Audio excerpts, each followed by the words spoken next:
Hey, Slick Talkers, thank you so much for tuning into this podcast. And I know that if you love this show, you'll also love my morning show called Good Morning Hospitality with my co hosts Michael Golden and Brandy Canali, as we spend 30 minutes every Monday morning to dive into the industry's top latest news and trending topics. So go check it out on wherever you find your podcasts at Good Morning Hospitality. And you can live stream with us on Monday mornings on LinkedIn, Twitter, Facebook, and of course, YouTube. Now, I hope you enjoy this episode. Everybody wins from this. And it was incredible because the government was really impressed that as an industry, we're helping out communities and all these types of things. So in all the conversations we were having about regulation and all this, the fact that we were getting really positive PR talking about how we're doing something good was really, really valuable. And of course, you should never do these things because you're looking for a commercial return.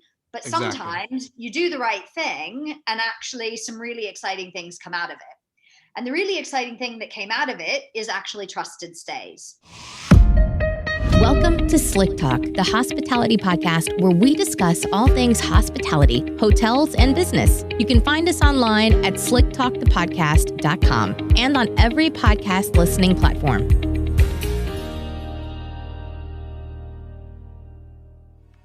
This is the Vacation Rental Mastermind series, the Operators Edition. In early 2020, I did the same series featuring the service providers in the vacation rental space.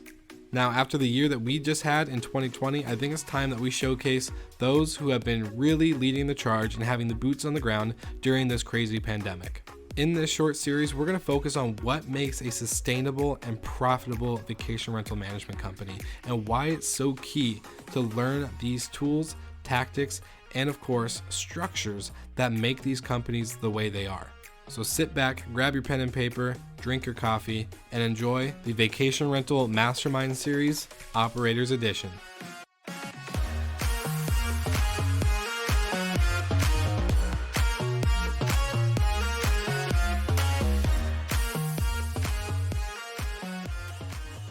All right, everybody, welcome back to Slick Talk, the Hospitality Podcast. I'm your host, Will Slickers, and this is part of the Vacation Rental Mastermind series on the show.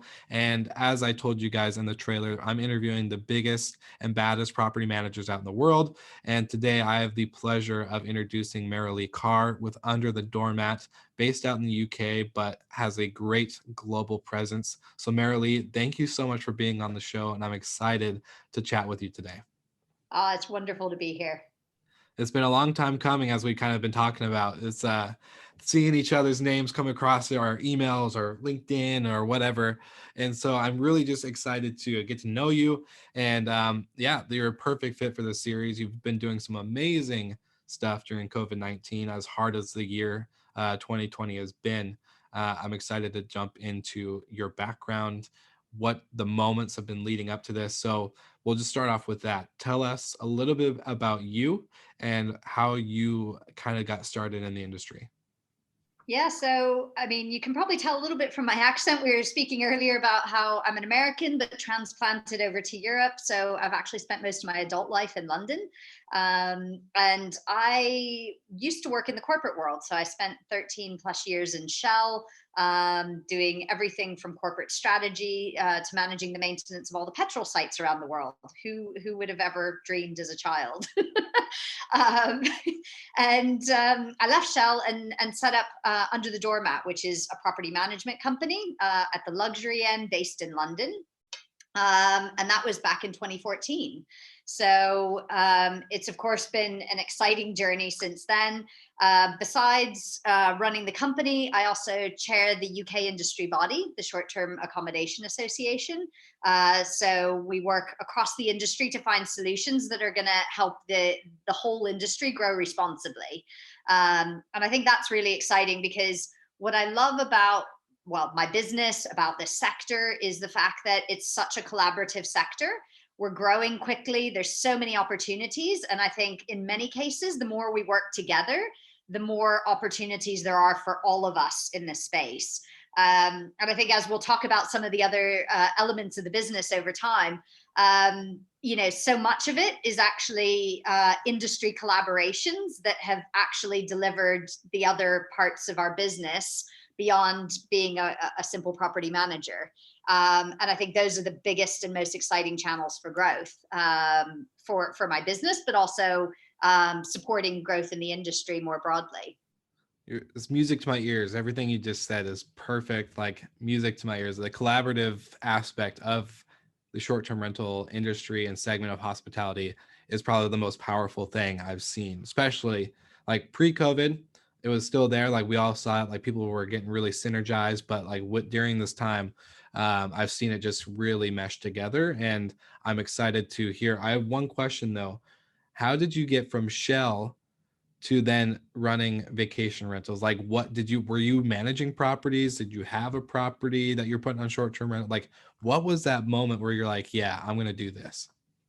So it's funny. Obviously, I did property management in Shell because I managed the maintenance of 12,000 petrol sites across 43 countries. So, in many ways, our sector is about disaggregated asset management. I mean, however many properties you have, they're distributed across a city or whatever. And so, in a funny sort of way, actually, what I did back then at massive scale is the type of business that property management is in the hospitality sector, but obviously, in a very different way. But I think for me, the challenge always was that I wanted to start my own business, and I wanted always to have a business I really was excited about and believed in. And back in 2014, I started doing triathlons and was traveling sometimes for races and different things. And I didn't want to stay in hotels. I mean, you can't like build your bike in a hotel room, and like you need proper breakfast in the morning at like 6 a.m. before you go to your race and all these things. So I was trying to book homes in some of the places I was going and found it really, really hard. And even when I found it, I mean, back then I tried an Airbnb in Lausanne in Switzerland, and arrived, it wasn't cleaned. And actually, they'd never mentioned anywhere we'd also be cat sitting for them. And I just thought, this has to be done professionally. Like, I'm happy to pay a good price, but I want the same quality that you would get in a hotel with the comfort and the facilities that you get in a home. And what I also realized is, having traveled all around the world for many years in my Shell job, is that the people who have really nice homes and who are away from them, leaving them empty, are the last people who should be managing them. Actually, they're away. They don't have the time. They don't have the inclination. So actually, I was the perfect customer as an employee in Shell traveling around the world for my future business. And so what I realized was, you needed to separate out people who have nice homes from people who are delivering the hospitality experience. And that's really how Under the Doormat was born. So do you think that's coming out of the perspective of the customer, right? Not just being like, it's different to manage a property and manage properties at a scale like you guys are versus never being in one as a guest, never seeing it from the guest perspective. Do you think that plays a big role into how you guys, obviously you got started, but then scaled up into the amount and volume that you guys are at today with inventory and properties? Yeah, I mean, look, for me, I think it always comes back to the customer experience. And, because I had a bad one in my own travels, I realized that customers wanted something different. And that's why, as well, we focused at the high end of the market, because I really believe that, people who used to always stay in hotels are open to the idea of homes. And actually, Goldman Sachs talks about how once people stay in homes, they don't go back to preferring hotels. They actually start preferring homes. But I always felt that in order to do that, it's all about professionalism and that proper hospitality experience. And, it felt to me that you're never going to achieve that with just peer-to-peer. You can, of course, get lucky and have a great experience on Airbnb where you meet the host and you're friends for life. But actually, that's one in a million. Yeah. How often does that really happen? Whereas, most people who are traveling, whether it's for business or for pleasure or whatever, they don't necessarily want to become friends with the person who owns the property. They just want a great property. They want a great experience. They may want some tips and guidance about what they can do in the local area. But they care about cleanliness. They care about standards. And let's be honest, for any property manager in this industry, we all have stories where the owner thinks their property is fantastic, but we know it's not. And I think, as professional managers, we can always be that third pair of eyes that says, no, here's the standards. And that's what we expect. And I think that's what's important to guests, that someone else is doing that for them. And they don't have to be the one that arrives on a Friday night when they're expecting a wonderful holiday for a week to find that actually it's not at all what they expected. Yeah, no, exactly. And the amount of work that goes into it, like, talking to friends and family and even some clients of ours, like you probably have experienced too, they think it's pretty simple. Okay, we're going to go in, do this, this. And then you're like, no, actually, we got to talk about booking platform, photos, marketing, linen, thread count, amenities, experiences, guidebooks. And then they're like, what? And you're like, yeah, actually, there's a lot that goes into this. And like you said, this is the standard, and we have to meet it. Like, there's just we can't be that. We're not going to be successful if we're not meeting this. And another key thing that I think you're talking about is that consistency. When I stay at a Courtyard by Marriott, I know that the one in Washington State and the one in Florida are going to be pretty dang similar. They're going to be pretty consistent, because that's what hotels have done well. And I think from what you're talking, and I can see from Under the Doormat as well, the consistency across the board on inventory. You guys are in the luxury, your type of property, your clientele, and you know what type of properties you want. So I think that consistent, I guess consistency and quality and control of the experience is really something that's been missing. And I am hoping, as we're, in 2021, continues to have an up climb. I mean, look, I think it's actually one of the things coming out of the crisis that's become even more important than it ever was. In the UK, we've launched an accreditation program. Under the Doormat was one of the first companies to get accredited, and showing those standards. More recently, we launched a partnership with Cadogan Estates, one of the big landowners in London. And so we're operating 3 Sloane Gardens, which is a boutique apart hotel. I think for businesses that really want to grow, you need that credibility and you need a clear set of standards, both for customers as well as for, the supply partners or the owners of the properties that you want to work with. But I think what we can do that hotels can't is we can provide standards, but not everything being standardized. Yeah, exactly. And that authenticity and that experience that you can provide in a home, but with the right standards, is, I think, the golden ticket. It's that combination of standards with authenticity. And that's ultimately what we look to provide. And I think, coming onto the journey, and, you're talking a little bit about where we are and how we've evolved. What we also realized is 2 things. One, our industry is made up of, I think in Europe alone, more than 20,000 small property managers, companies that are out there providing great experiences for their guests, having good relationships with their owners, and constantly bringing new supply into the market. But a lot of those owners, they don't have all of the systems. They don't have a 24/7 reservation desk.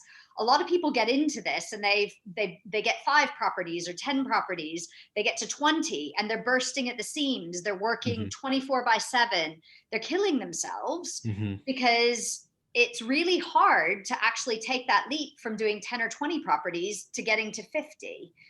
And when you do, the systems, the processes, all the things you need to do that are completely different than when you're just managing a few properties for a few friends and putting them up on Airbnb. Yeah. I mean, you're talking about, you need all the platforms, all the relationships of the platforms. You have to then, most platforms, if you don't have 50 or 100 properties, won't even talk to you. You just have to call their help desk.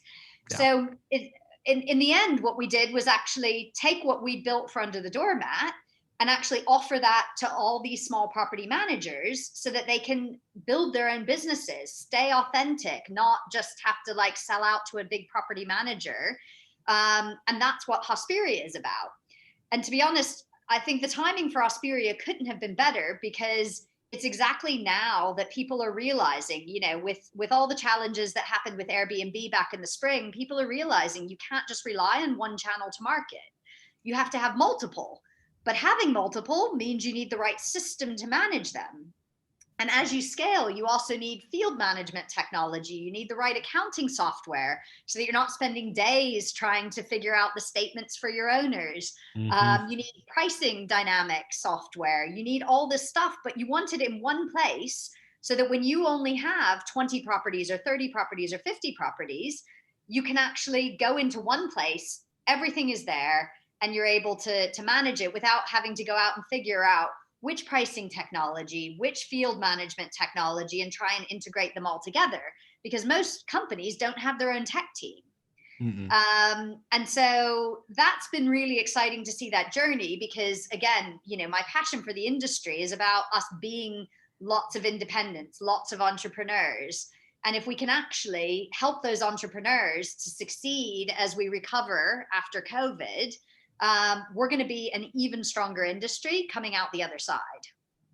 I couldn't agree more. And for any of the listeners that are tuning into this, need to just pay attention to every word that came out of your mouth at that point, because that is just the pure gold that we're looking for. As, like you said, the professionalism. We're not wanting to be standardized, but we want to create standards. And I love that. And I'm pretty sure Matt Landau, who is very well known in this space, and he has a thing called the limited edition series or theory, where we are, in that sense, professional. We are creating standards, but we create limited edition moments. We create limited edition experiences, because none of our properties, whether we have a standard or not, are going to be the same. That's what's so cool about our space versus a Marriott or a Hilton or a IHG. Like all the Holiday Inns are pretty dang close to being the same. So this is what's really cool, is that limited edition type of, I guess not movement, but more of a creation that we have, that creative space. And with that, you mentioned Hosperia, and I wanted to dive into that really quick, because from what I understood, this is you guys pretty much just took your systems and operations and everything that you use for Under the Doormat and created it for individual owners / property managers around the world. Can you dive into what this exactly is? Is this a tech stack that you pretty much franchise out? Is this a distribution channel that people have to have their own systems in place and PMSs and all these other connectivities things? Give me the dirty details, I guess, is what I'm looking for. Brilliant. I mean, in a way, you can kind of call it the hub. Uh-huh. Hosperia is the central system, because I think one of the things we learned early on is that there's so many different pieces of tech out there to deliver Yeah. what you need.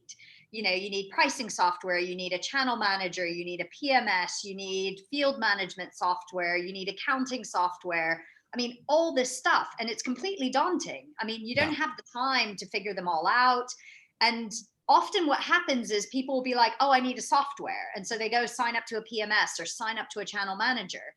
But that doesn't solve their problem, because actually all that does is actually open up a whole new window of problems and Exactly. decisions they need to make and things they need to figure out how to use. So what I saw in some of our early Hosperia partners is they had a channel manager already. They just weren't using it very well. They had a PMS already, but they didn't really know how to get the value out of it. And so what Hosperia does is kind of, depending on the size of the company, we can do two things. We can either just provide the tech stack, which is that one central hub that connects in your pricing software, your channel management, your PMS, your field management, your accounting, all those things. So you just have one window into the world. Mm-hmm. Simplicity. I mean, So that's it really is. means. It really is all those products into one. You guys have, okay, perfect. And we don't pretend to be the expert in all of those products. In many cases, what we've done is we found the best products in the market. So we partner with Rentals United on the channel management side. We partner with Breezeway on the field management side. But of course, we can get better prices because we can bring together all the small guys into one thing. And we built the APIs. We have all those connections, because a small guy with 10 or 20 properties is never going to get an API into Breezeway, is never going to get an API into all of the different channels. And the other thing that's been really exciting is we also have some channels that we can help people get into that they can't on their own. So, for Mm, example, a property manager with 5 or 10 or 30 properties can't get into Expedia. yeah. They won't take companies that have less than 50.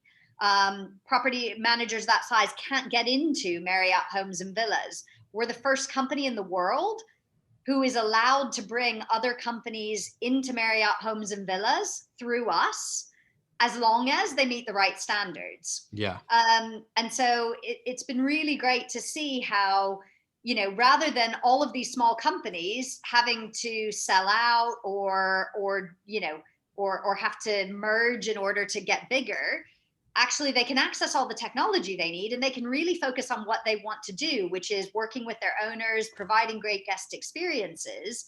And for the guys who don't want just technology, they want a bit more support, we can also be their reservations desk and be their Mm. 24/7 support. So it kind of depends on how much they want to do themselves and how much they actually want us for. But we've built all that infrastructure, and therefore, why wouldn't we offer it out to companies to help them get bigger quicker? That's such a good point, and I love that because, like you said, there are so many. Getting a PMS creates a whole nother headache because yes, you're able to streamline and connect to other things, but you have to connect to other things, like you're talking about, and all the softwares that go behind it. And that's great that you guys recognize that, saying we've already built this. Why are all these people going through this headache to do this? We've already paved the way, so why not offer this? And I think that's perfect, and it goes right back into that collaborative piece that you're talking about for the industry. That the more we collaborate, the more we understand we're in this together, whether we're competition or not. Like at the end of the day, this industry only grows if we grow together, and I love that. And so with Hosperia, let me get, I guess, for, let's say, what's the, I guess, barrier to entry for property managers or people that are just getting in the industry? Let's say they're that small team of people that have like 3 properties just on Airbnb alone. What's that barrier to entry like for Hosperia as a product or a service? So, I mean, look, if let's say they've got 3 properties, they're on Airbnb at the moment. What they would do is provide us all the information about those properties and basically submit those in. We would get them set up not just on Airbnb, but actually on all of the other platforms, and they would have one calendar so they can see all the bookings. Doesn't matter where they came from. They'll actually then also see all the details of like the breakdown of the amount that the owners get and how much they Mm, keep, the costs, and they're able to manage all that stuff in the system. So they'll be connected to all the different platforms, more than 40. If they meet the right standards, they can get onto some of the exclusive ones like Marriott as well, yeah, which is of course instantaneously giving them access to customers they wouldn't have otherwise. yeah, And compared to then the guy up the road who's talking to an owner, they can say, well, you might go with that guy, but he can't get you onto Marriott. I can. hmm, And so it gives them competitive edge in their area or their market. And then we also, of course, have the dynamic software, the field management, all the different technologies that are going to help them to scale effectively. So, it means that some of the problems that you encounter when you don't have, let's say, photo inventories and all these kinds of things, we can actually just help them set up their processes in the right way from the beginning so they don't end up with big issues of a party happening at a house and everything getting damaged and not having the protection you need.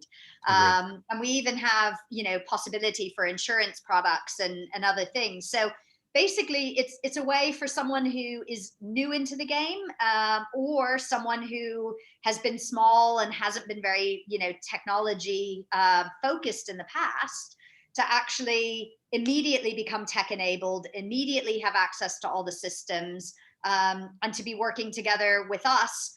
Either they can just access the technology and do it all themselves if they want, or if they want that extra support to kind of help them as a business know, okay, look, here's how you do it, and here's how you can make the most of the different technologies you have, then we can help them with that.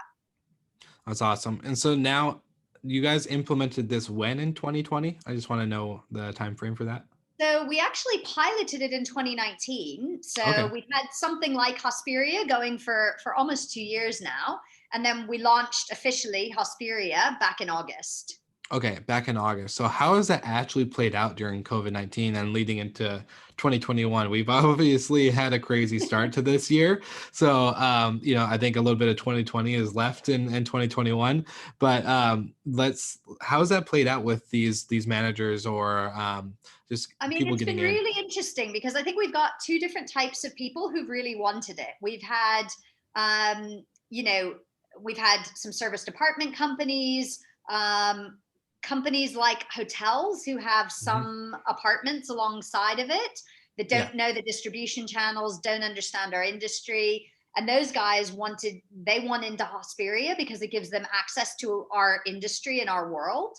yeah. And then we also have traditional holiday homes companies who maybe haven't had very much tech in the past and they've realized the importance of it now. Mhm. The multi-channel approach, getting access to all the OTAs and all those things, as well as the kind of, let's say, smaller, more urban or kind of Airbnb focused companies that have also realized they don't want to just be reliant on Airbnb and they want to actually transform their business from just being an Airbnb business to actually being a proper property management Yeah. and professional short-term rental company.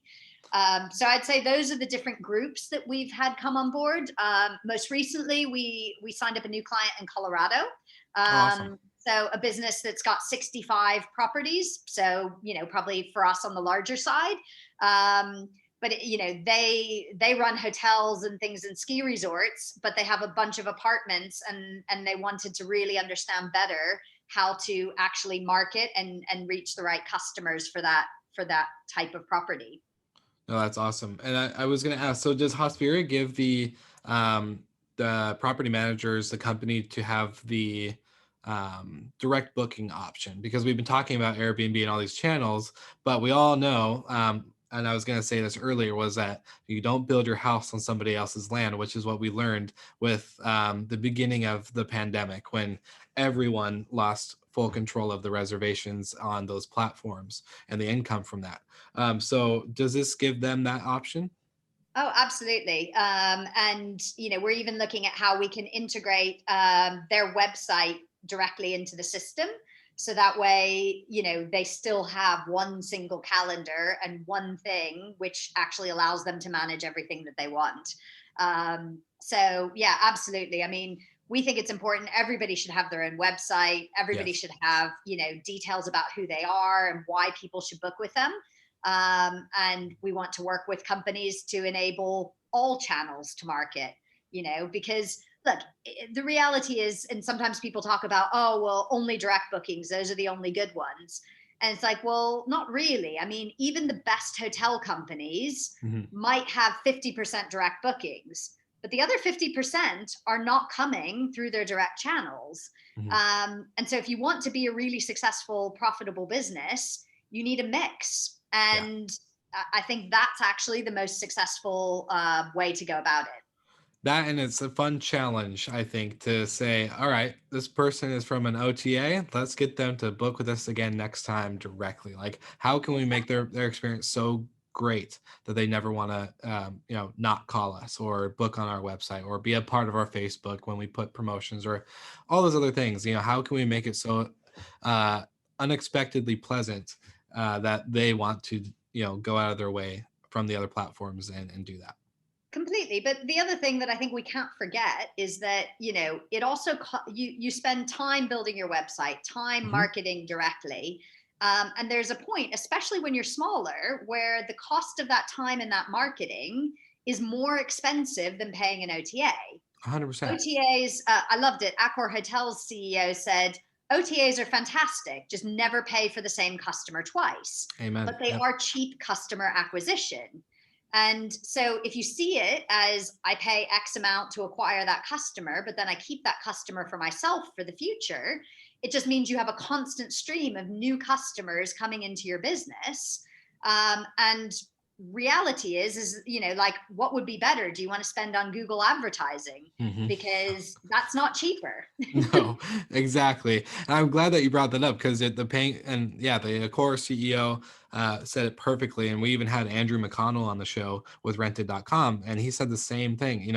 It's fine to acquire them through an OTA once, but shame on you if you allow them to go through that same channel again. Like, you need to make it so that way your customer acquisition on the OTA is cheap in the beginning, but doesn't continue to become a consistent acquisition every time for that same guest. So I Yeah. love that you said that. That was beautifully worded and played out. So now we're really into, I want to kind of dive into something because this is kind of cool with your perspective. I'm in America. Things are locked down. Things aren't locked down in some states. Some are, open. We're seeing, travel to Mexico from a lot of Americans going back and forth and doing some kind of vacationing.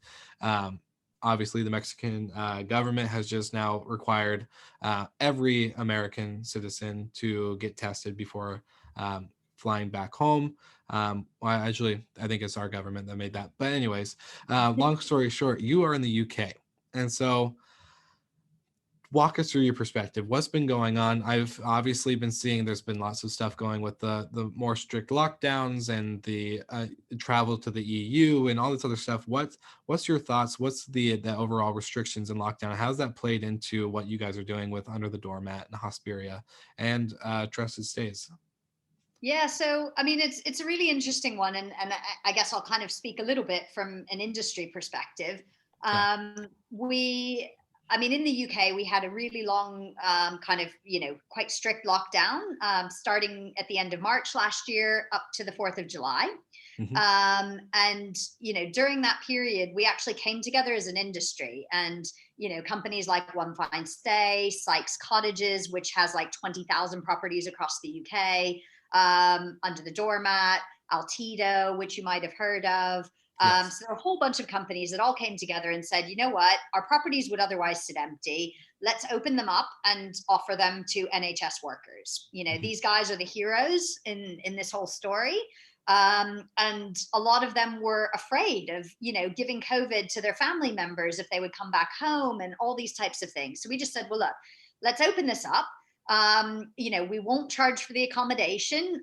They pay a small amount just to cover the cost of cleaning, which also keeps supply chains operating and keeps our cleaners earning a little bit of income. So everybody wins from this. And it was incredible because the government was really impressed that as an industry, we're helping out communities and all these types of things. So in all the conversations we were having about regulation and all this kind of thing, the fact that we were getting really positive PR talking about how we're doing something good was really, really valuable. And of course, you should never do these things because you're looking for a commercial return, but sometimes you do the right thing and actually some really exciting things come out of it. And the really exciting thing that came out of it is actually Trusted Stays. So the Short-Term Accommodation Association, the industry body, basically now has come together, and we have what's called Trusted Stays. And that means any company who's accredited in the UK can put their stock on Trusted Stays and can sell commercially to government, and also in the future into corporates. And what's been really interesting is in the NHS Homes program, we said to government, well, look, you're paying hotels to house people. Why would you not pay us? We offer a better product. We're actually offering socially distanced accommodation. If people are going to be staying for 2-3 months, they don't want to be stuck in a hotel room. And at first they're like, yeah, but you're just peer to peer. You have no standards. And we said, well, no, hold on a second. We've got this accreditation. We've built that. The Ministry of Housing, Communities and Local Government endorsed it.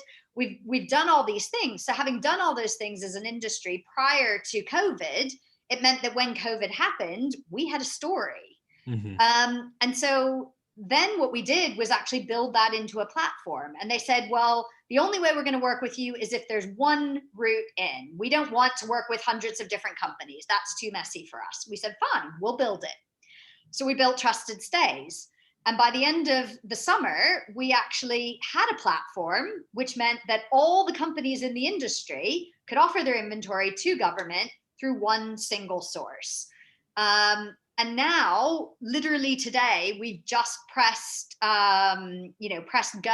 on a government RFP for the next 2 years for all of the transient accommodation for government. To give you an idea, that's 30,000 room nights a year in London alone. Wow. And this is an RFP for the whole of the UK. So all of a sudden now, having come together as an industry to do something good in the summer last year, we now have something which means that government is willing to buy stays in our homes. And that's for everybody in the industry who wants to participate. It's not exclusive to my company. It's not exclusive to people.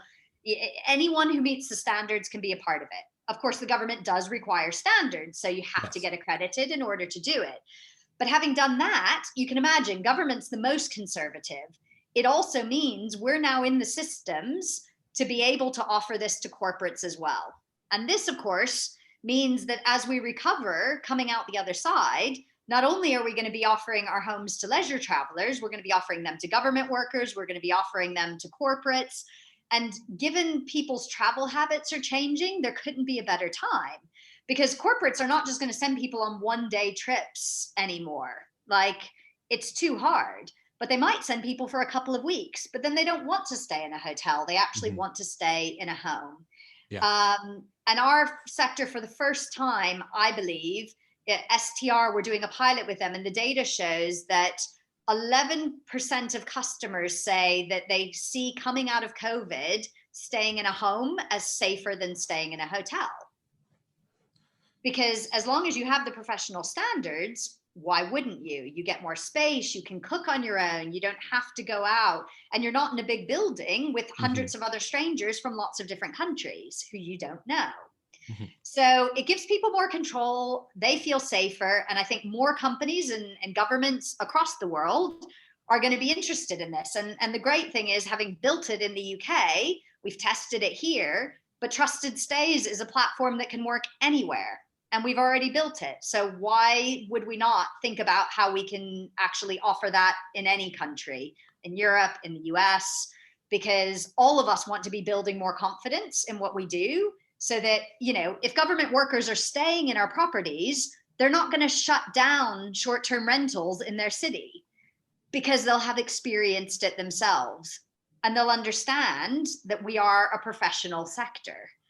And I think that's critical, because if we don't stop people from thinking that we aren't, you know, that we're not good, then we are going to see more regulations come in. We're going to see our sector shrink.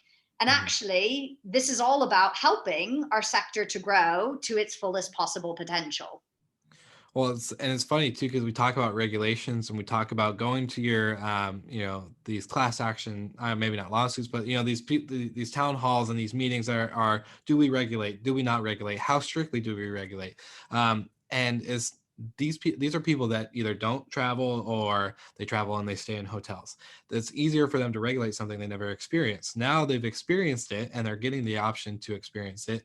It's going to be harder to regulate, because they're going to see everything that we've been preaching as an industry, whether it's in the UK, America, or Europe, that we're all trying to preach the same thing. And I love how Under the Doormat itself has become like the pillar of, we've done all this as our company. Now we're going to offer this to other people getting into the industry or that just need help and guidance. But then we're going to really make sure that this product, this Trusted Stays, shows unification, shows standardization without being standardized, like you said, and is just taking everything that we've embodied as an industry. And I think this is where it's going to get interesting and really incredible as we go through 2021, 2022, and hopefully start to see some kind of normalcy, especially with travel, especially with hospitality, with things being able to open and who, depending on vaccine or no vaccine, like depending on how we move as a world, as a global united world, it's going to be pretty intense in the amount of growth that COVID-19 has brought. Do you think, I want to ask you this just kind of off the cuff, do you think Trusted Stays or stuff like this would have come about if we didn't have the pandemic? No. I mean, literally, it was not something on anyone's horizon before the pandemic. And look, Is that to say, would we have found a way to try and get into corporates and government through different routes? Maybe. But I definitely don't think trusted stays would have come together in the way that it has, or that it would have been the kind of full industry initiative that it's become if it wasn't for COVID. Yeah. So, look, if that's a positive that comes out of it, and it means that everyone in the UK and hopefully in other countries as well is all of a sudden able to sell into completely new markets that hotels have had a lock on, like, that's super exciting. And if we consider that before the pandemic, our sector was growing at 30% year on year, I mean, if we open up those new markets, just imagine what's possible. Yeah, I was gonna say, you're getting me amped up. Like this, like I want to get my company on board right now. Like this is what we've been waiting for in the sense, and the fact that I don't know if maybe it's the flood of information on social media and through other things right now that's going on, but like we need more people to know about this. Like we need to, like, why is this not being preached and yelled from the rooftops and from many areas? And so I think this is just super incredible. And then it's interesting to see how it's all come together for a united purpose. I think are all doing our own things, trying to benefit the industry pre-COVID, pre-pandemic, and just we're like, well, I'm doing my thing, but you guys keep doing your thing. Like you're doing good. Keep doing good over there. Like you're fine. And then now it's giving us a purpose. Like we need each other. We need this opportunity to show. And I think that's one thing, like as a hotelier myself, like I started out with hotels. I started out with Marriott. I managed a boutique property until the day I quit, where I took on the podcast full time in my other management company. Is that, we're finally, I don't know. I always try to balance it out for my audience. Like, I don't want them to think I'm against hotels. I'm not against nor for either, but I think this is the year that hotels understand and embrace the short-term rental industry and segment, because it does come together better than anything I've ever seen. Hotels are very competitive in their markets, and they're competitive in a lot of other areas, whether it's a friendly competition or some non-friendly competitions. But this is where I think is super different and super unique. And I think you guys paving the way and doing what you've been doing has really showed that purpose that we were looking for prior to all this. Like we didn't have that reason to come together like this. And it's unfortunate that, yes, this during a pandemic that has killed hundreds of thousands of people, but we're coming together. And hopefully I actually want your thoughts on this. Once we're on the other side, it continues to move forward together. I mean, look, I absolutely believe it will. And, in my industry chair role, I'm working really closely with Carlos from the EHHA, with Megan, who's the CEO of VRMA in the US. And I also think, as associations, we're trying to think about how do we get to a place where we've got a global standard for accreditation? How can we come together and, hopefully when things open up again, that we can have conferences and bring the whole industry together to talk about all these subjects and help each other to grow our businesses. And I think, that spirit of collaboration and working together has never been stronger. But I don't think that's going to change coming out the other side. I think, if the right voices and the right attitudes stay within our industry, we are just absolutely going to be stronger as a result. And I think other industries like the hotel industry are going to look at us and actually be really jealous. Mm-hmm. No, I agree. And hopefully want to join in. Like I'm hoping that it takes away. I'm working on another project for the show, getting vacation rentals and hoteliers to actually talk and be like, okay, we're not going to, like, we want to join. Like we understand that we both are in this space together. We're hospitality. And there's no need to be separated. We can do a lot of same things together, and it maybe even just open up the conversation. Maybe it'll never work. I don't know, but just having it's that. already working. I mean, look, Marriott Homes and Villas has entered our sector. Accor Hotels bought One Fine Stay. Very true. I talk to hoteliers. I've spoken at conferences. I wrote an article recently for Hospitality Insights about how the big opportunity for hoteliers is to understand our sector and start to invest in it. Very true. It's Very not true. to see us as a threat that's taking away their business. Yeah. At the end of the day, those guys have bigger pockets than anyone. Yeah. So invest in us, collaborate with us, work with us. At the end, they've got loyal customers who've been coming to their brands for years.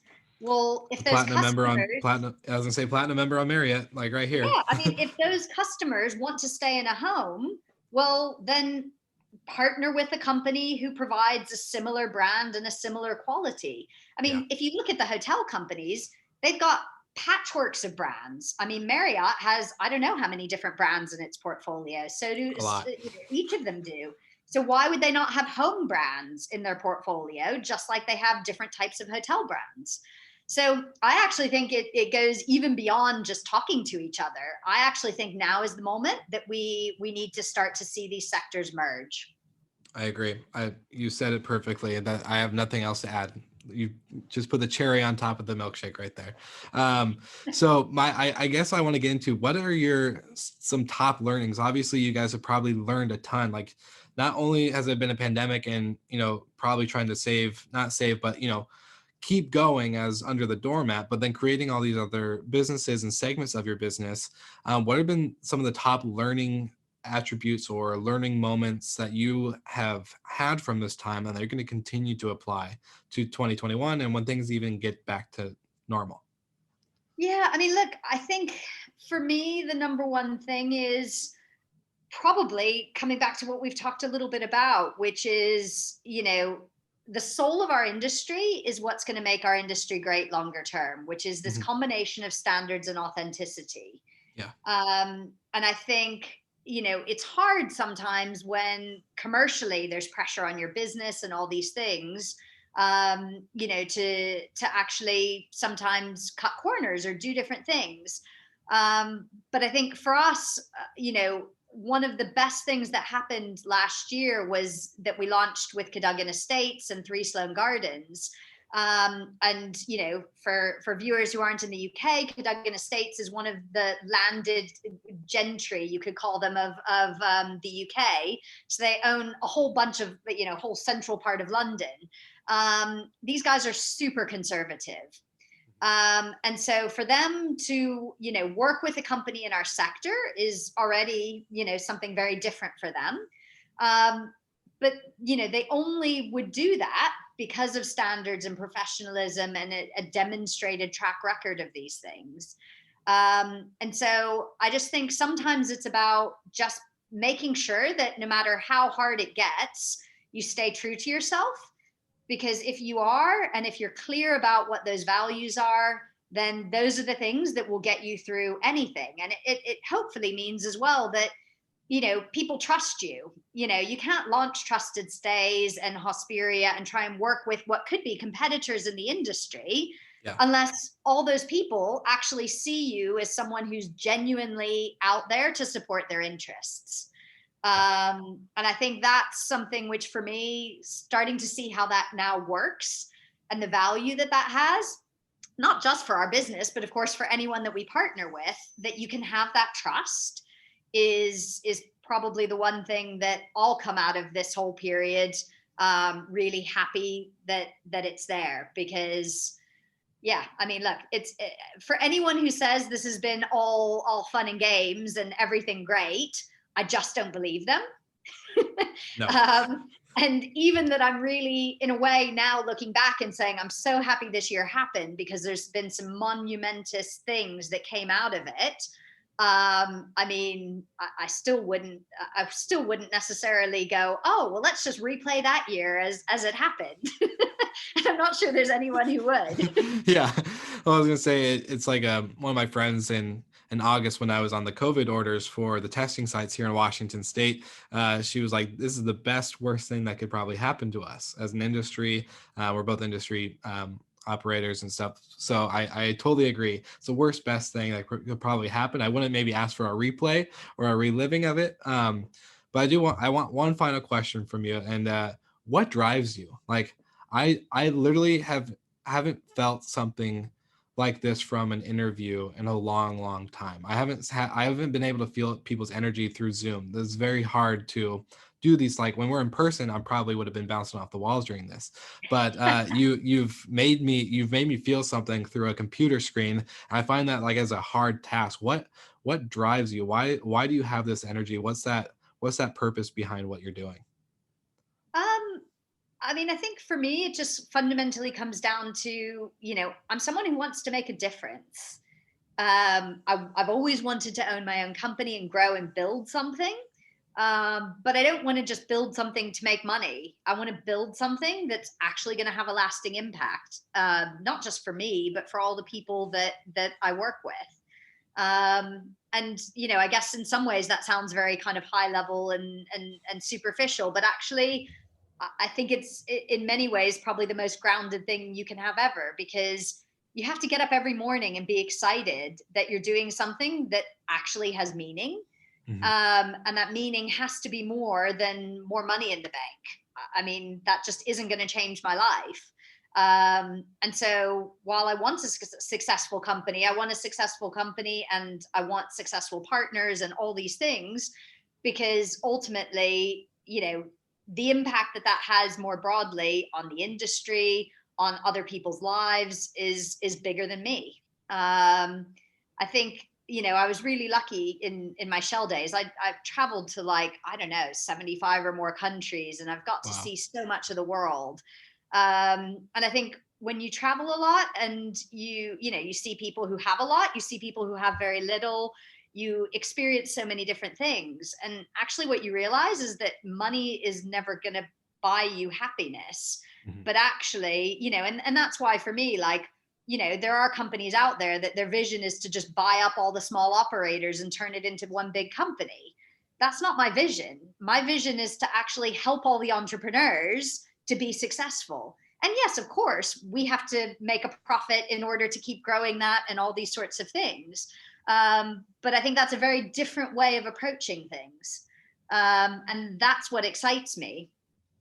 It's just another replication of the unification that you're talking about. It's just one way to be unified, but in a different model, like not the approach of unified as in you're unified because I bought all of you, and you now have no entrepreneur creative freedom, versus you're the entrepreneur, you're the operator, but here are the tools and resources. Let's band together, set the standard, and continue moving forward. I love that. I couldn't have asked for a better guest to have on the show, to be honest. And so thank you so much.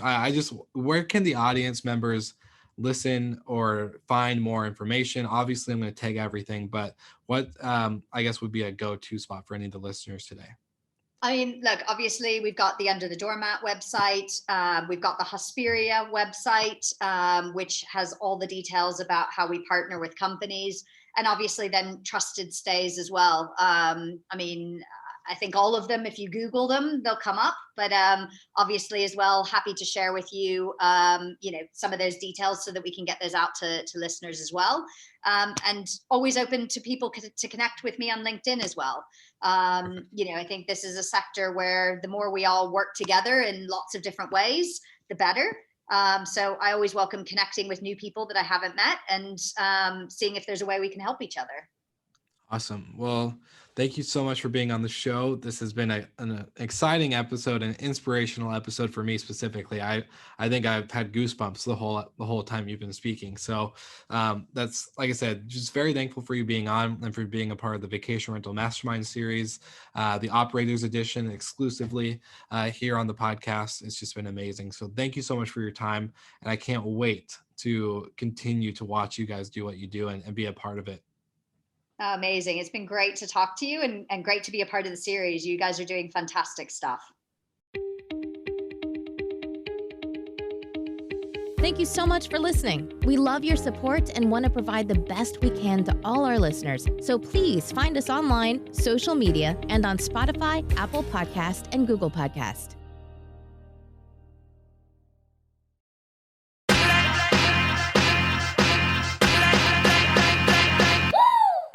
What's up, everybody? If you've gotten this far into the episode of Slick Talk, the Hospitality Podcast, then you are amazing, and thank you so much for tuning in. We want to send you two places really quickly. If you can, check out the show notes and click the hospitality.fm link. Check out all of our other shows on the podcast network. And don't forget, if you have someone that you want to hear on the podcast, then fill out the guest fill out form so that way we can get them on the show. Thank you so much for tuning in, and I hope you enjoy another episode of Slick Talk, the Hospitality Podcast.